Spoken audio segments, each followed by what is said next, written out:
All right, here we go. I'm going to walk you guys through course unit number one, which is on I'm going to take it back out. Hold on a second. Well, when you go to course units, all right, there's course unit number one. Click on course unit number one, and it brings up three big buttons. And each of these buttons, there's going to be more parts to it. First one is an article on the Great Strike of 1877. It's called A Catalyst for the American Labor Movement, published in 2013. There's a quiz that I want you to take after you read the article. You can take the quiz twice. So if you don't do well, then go find the right answers back in the article and then take the quiz again. And then I also included a link to Railroads and the Making of Modern America, which is a website all about railroads and the making of modern America. And on that website, they have this cool little visualization of the Great Strike of 1877, which shows it's starting here. Well, it'll come back around. It starts in Martinsburg, West Virginia, and pretty rapidly it spreads across the country in a period of a couple weeks. Highest number of strikers, highest number of labor unrest, 15,000 in Chicago and St. Louis.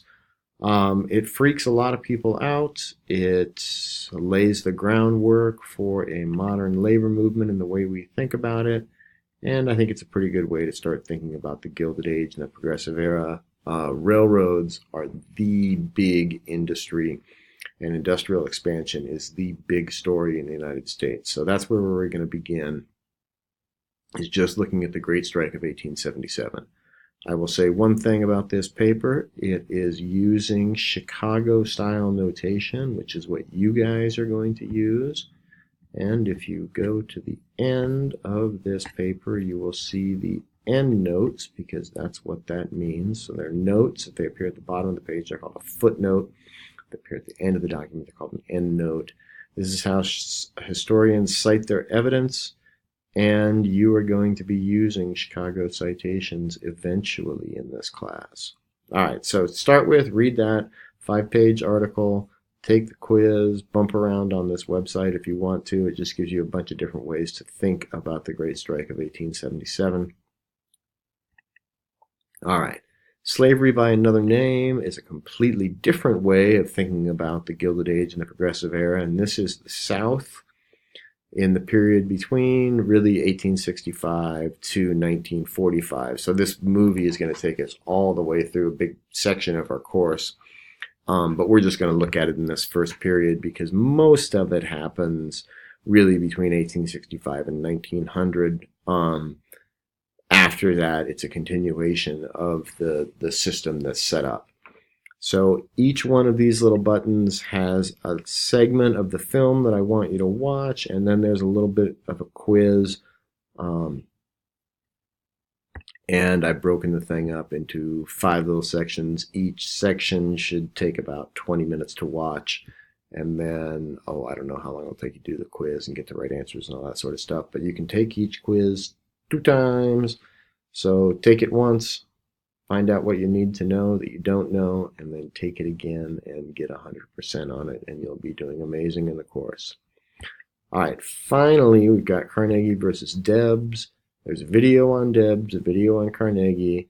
There's a video on the Homestead Strike, which is really important to this Crimes Against Carnegie, or Crimes of Carnegie, which is written by Eugene Debs. So we have a video on Debs, video on Carnegie, a video on Homestead Strike, which is a major labor uprising in the Gilded Progressive Era.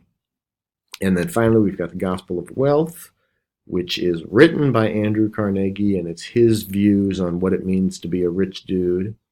And then we have Crimes of Carnegie, which is Eugene V. Debs talking about Carnegie's views on what it means to be a good rich dude, basically. So when you're all done with those, then take a quiz that's over all 5 of these. This is a little bit of a different approach, but I want you to be thinking about Debs and Carnegie in concert and with a whole bunch of stuff sort of behind them, because they're really important, and they have a fairly long career and impact in the Gilded Age. Okay, so that's all we really got going for the first little section. I want you guys to start thinking about primary sources, which are created by people who lived through the event, and then secondary sources, which are created by historians after the event using primary sources and secondary sources. And, excuse me, when we're all done with this course, you'll have the opportunity to create a couple different little historical interpretations. So with that, I'm going to close this thing down and we'll see you guys out there. All right, have fun.